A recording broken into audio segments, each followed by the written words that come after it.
I will admit, Church Central Eatonton is not for everyone. So here's 5 ways to know that CCE is not for you. Number 1, you prefer your church to be uniformed versus unified. We are a diverse church and we count that a blessing. We celebrate our diversity, whether that is class, race, background, or it's your religious upbringing, the denomination you come from, the style of clothes you wear, your career, or maybe even where you are on your walk with God. If you want a church where everyone looks and acts just alike, then we're probably not for you. However, we are unified around Jesus Christ and the gospel. We're unified in loving God and loving others. So if you prefer your church to be uniform, then we're probably not the church for you. But if you enjoy unification through diversity, like the taste of salt and pepper, then you may just find yourself at home here. Number 2, you don't like change. Don't get me wrong, stability and consistency are good things. It's important to have a stable church and to do things consistently well. However, a lot of places think they're being stable when really they're just being stagnant. Being unwilling to change is not stability, it's stagnation. Here's a hint. If you've ever spoken the words, "Well, that's not how we always do it," there's a good chance we may not be the church for you. We teach a never-changing gospel and we serve a never-changing God.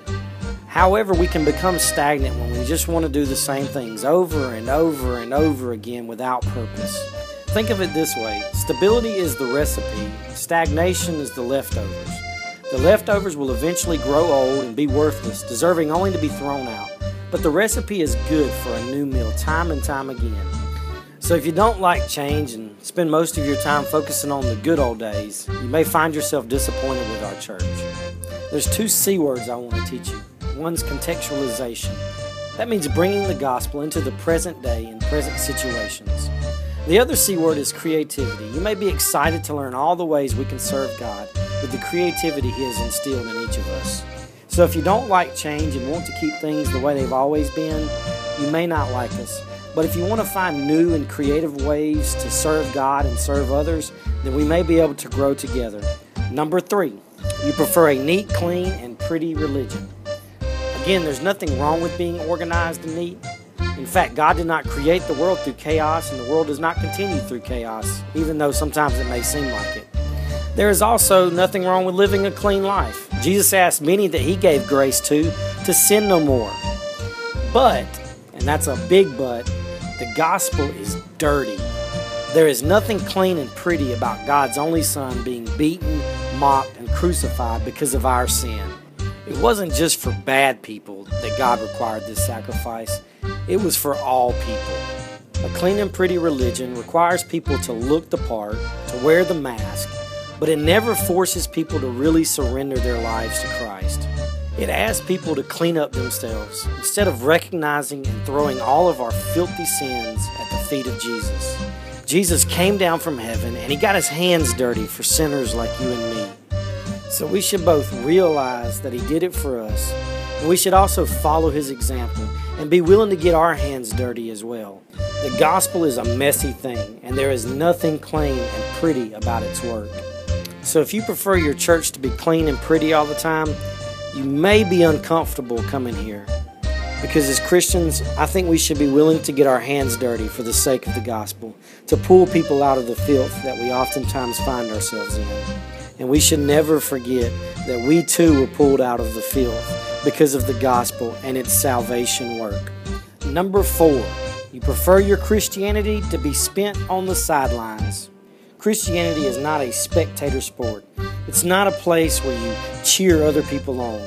Christianity is where you become part of the team. It's something to get involved in. It isn't spent in the pews watching others perform. It's being involved in the act while God and the world look on. So if you prefer not having to get committed and be involved, you will grow tired of us quickly.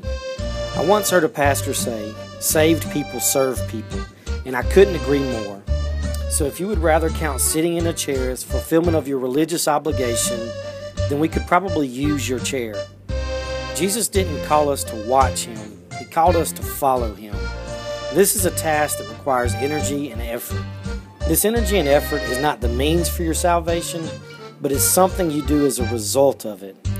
So if you want to be a part of a church because of what it can do for you instead of what you can bring to it, you'll grow tiresome with our teachings. And finally, number 5, you expect your pastor to be your personal life assistant. Hey, every pastor thinks it. I'm just brave and honest enough to say it. Now, I absolutely love ministering to others. If I can encourage, build, and teach others, then I am happy as a hog at feeding time. But the truth is, I'm only one man, not even a great man at that. If your walk depends on how far I can carry you, then we'll both be fat and find ourselves not very far from where we started. If you think that a good pastor should be at your beck and call, then I'm not going to be a very good pastor for you. I will make every effort to minister to as many people as possible with the time I have.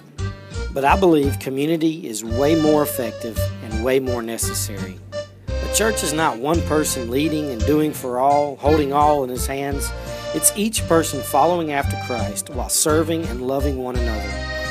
In the words of the great contemporary philosopher Christina Perry, I'm only human and I bleed when I fall down. I'm only human and I crash and I break down. But I can point you to the one who can sustain all your needs. I can lead everyone to love and serve one another, and I promise to demonstrate what that looks like. But for your sake and mine, I cannot carry you through life. Only Jesus can fulfill those promises. And I promise He will never let you down. So that's 5 reasons we may not be the church for you. There are probably more, but if you picture your ideal church as something other than what we are, then please don't waste your time. Find a church that you can participate in and that you can stick around for the long haul. But if you have been longing for a church that believes in these things, then you may find yourself at home amongst brethren and sisterin. So God bless and have a wonderful day. Thank you for watching.